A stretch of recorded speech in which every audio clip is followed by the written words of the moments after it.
नमस्कार दोस्तों, आज मैं आपके लिए लाई हूँ एक माँ की रुला देने वाली कहानी।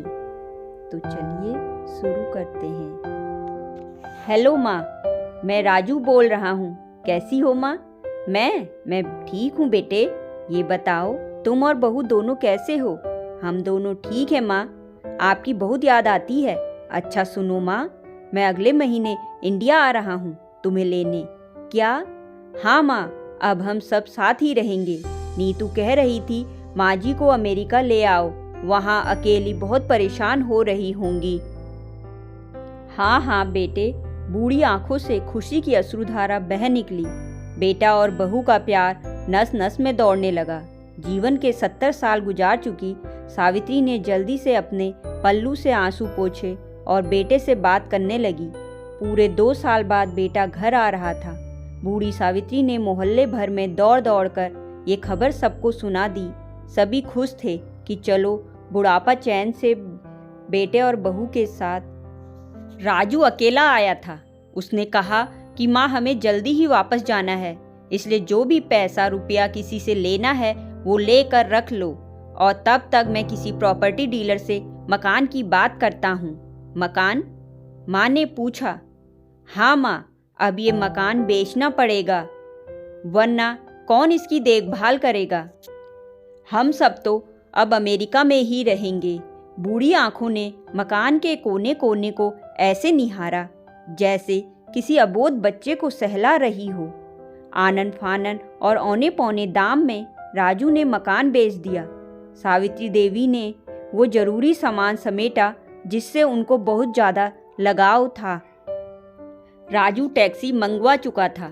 एयरपोर्ट पहुंचकर राजू ने कहा, तुम यहाँ बैठो, मैं अंदर जाकर सामान की जांच और बोर्डिंग और वीजा का काम निपटा लेता हूँ। ठीक है बेटे।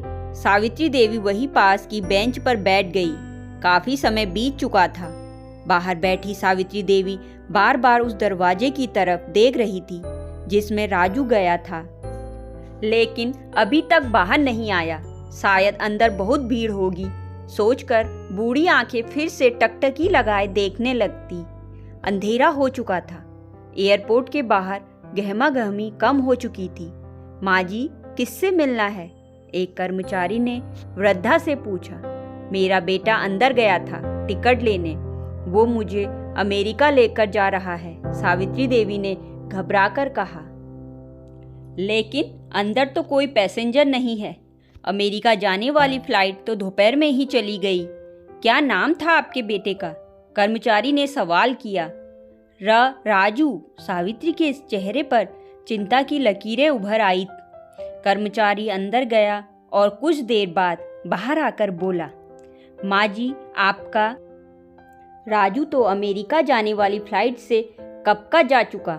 क्या? वृद्धा की आंखों से आंसुओं का सैलाब फूट पड़ा। बूढ़ी माँ का रोम रोम कांप उठा। किसी तरह वापस घर पहुंची जो अब बिक चुका था। रात में घर के बाहर चबूतरे पर ही सो गई। सुबह हुई तो दयालु मकान मालिक ने एक कमरा रहने को दे दिया। पति की पेंशन से घर का किराया और खाने का काम चलने लगा। समय गुजरने लगा। एक दिन मकान मालिक ने वृद्धा से पूछा, माँ जी, क्यों नहीं आप अपने किसी रिश्तेदार के यहाँ चली जाएं? अब आपकी उम्र भी बहुत हो गई, अकेले कब तक रह पाएंगी? हाँ, चली तो जाऊं, लेकिन कल को मेरा बेटा आया तो यहाँ फिर उसका ख्याल कौन रखेगा? आंखों से आंसू आने लग गए दोस्तों।